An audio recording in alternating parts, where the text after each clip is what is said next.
Hey, it's Thomas Mulready from CoolCleveland.com, and we're here today at Habitat for Humanity with Executive Director Jeffrey Bowen. Thanks for taking time to talk with us, Jeffrey. Thank you so much for being here, Tom. People know what Habitat for Humanity is, but remind them, because the big thing they do, they build homes for people in the city, right? We do, and our mission worldwide is to eliminate poverty housing. So it's not just about putting poor people into housing or low-income working families into housing or the homeless in other countries into housing. It's really about eliminating poverty housing. And you do a lot of that right here in the United States, a lot of it right here in Cleveland, which you guys do, Cleveland Habitat for Humanity. About how many homes do you end up on a normal? Now, I know it's been a rough economy here and you're a little behind your average, but normally you're doing about how many Typically, homes? we've been doing about 12 per season. So up until a couple of years ago, we started 12 and finished 12. So my team was working with about 24 to 26 open permits mid-season, right, which translated into about 10 or 13 families signing mortgages in a given year. Now, that is changing a lot too, isn't it? Because you guys are using different materials, you're reaching LEED standards, you're looking at green and recycled, and that whole business that you were in a few years ago has really started to change and evolve, hasn't it? Well, it has, and we were one of the first green builders in the city of Cleveland, and we've really emerged as one of the best green builders in Northeast Ohio. We've also started to apply what we've been doing to new home construction to rehab.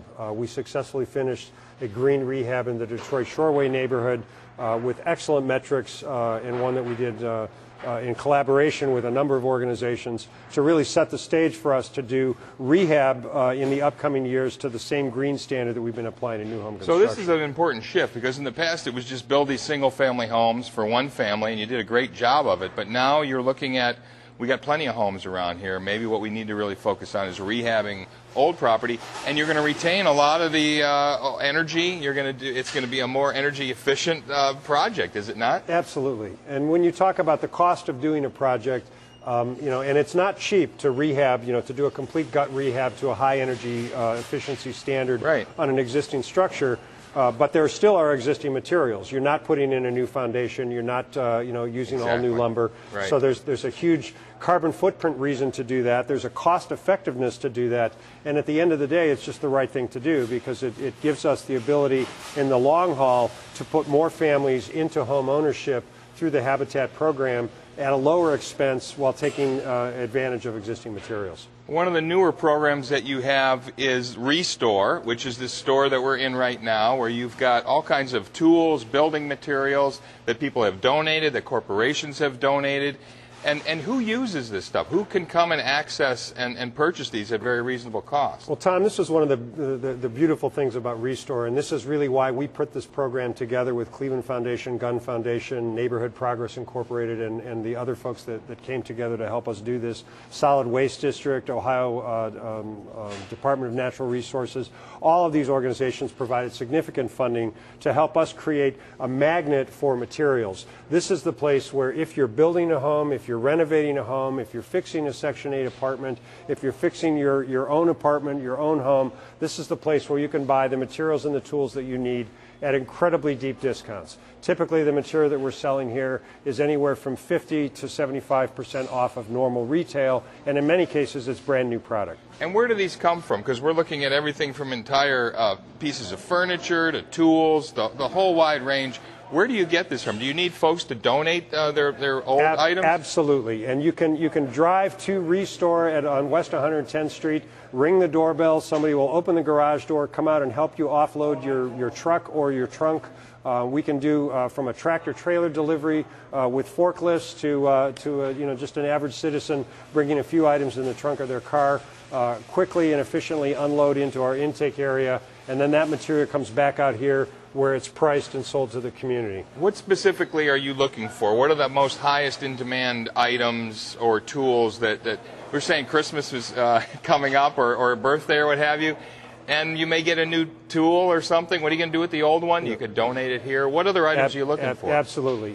From the commercial sites, it's the kitchen cabinets, the sinks, the things that come on a rehab. If you hire a contractor to come into your home, they typically crush all of that stuff into a dumpster. So we're looking for that from individual families and from individual tool drives. And we've been engaging the community for 2 years now on an annual tool drive, but we're starting to see more and more of that. I was just at Sites Agen Hardware over in the Cleveland Heights neighborhood the other day, and one of the fellows there said that folks continue to drop tools off on a monthly basis because they know that we were doing that back in June. That's so great. They're still collecting stuff for us from the community on a daily basis. Christmas is a great opportunity. All kinds of folks are going to get new tools, new kitchenware, new things for the holidays, and it begs the question of what do you do with the old piece? Much better off to go into the hands of somebody who's trying to fix something and needs those tools, needs that material, than it is to sit in your basement for the rest of your life. That's right. And usually this stuff either gets thrown out or gets thrown in a dumpster or something.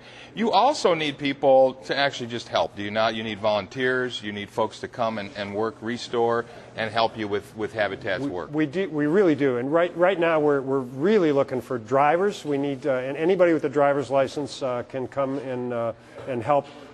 So we need people to drive trucks to do pickup. We're looking for folks to work in the warehouse, for people to work out on the store floor to help customers with merchandise. So everything from the actual pickup, in the suburbs to get materials down here, through helping to unload trucks when we get donations from the big box stores and other people that bring us brand new material that typically once upon a time would go in the dumpster. Right. And we need folks to come down and really just help be a part of this whole process. This warehouse operation, is huge. There's lots and lots of people that do this. Hundreds of volunteers are required, and we need more.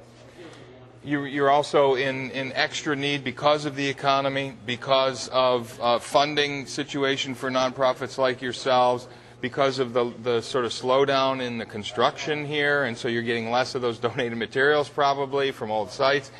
The need is acute, is it not? It is. And what's interesting is that actually donations to the ReStore have picked up exponentially. Really? Part of that is because people in the community are starting to understand what we have here, and we've been doing some things to promote that. But also because as people are not buying homes and not moving, they're renovating existing homes. As people are starting to understand and corporations are saying to us, we can't really provide you with the kind of cash donation that we have in the past, but we'll go see what we've got in our store's locker. So there's been an opportunity for the store to take off despite the fact that donations have been down. We also need cash. We need people to jump onto our website and make a cash donation. We need for people to drop some money in the envelope like they do every Christmas in response to our mailing. Right. The website's the easiest way to do that. If you go to clevelandhabitat.org right on our website. If you go to our Facebook page, you can jump right in on our constant contact mailing that goes out to thousands of people. Any of those links will bring you to our site where folks can jump in and help us out.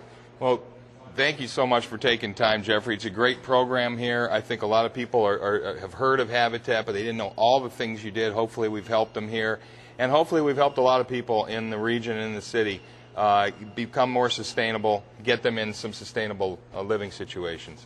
Well, thank you very much, Thomas, and it's a real honor to be here. Thanks we think it's a pretty cool Cleveland, too. It really is. Thank you so much, Jeffrey. Thanks, Tom. Hey, it's Thomas Mulready from CoolCleveland.com. Have a great week in cool Cleveland.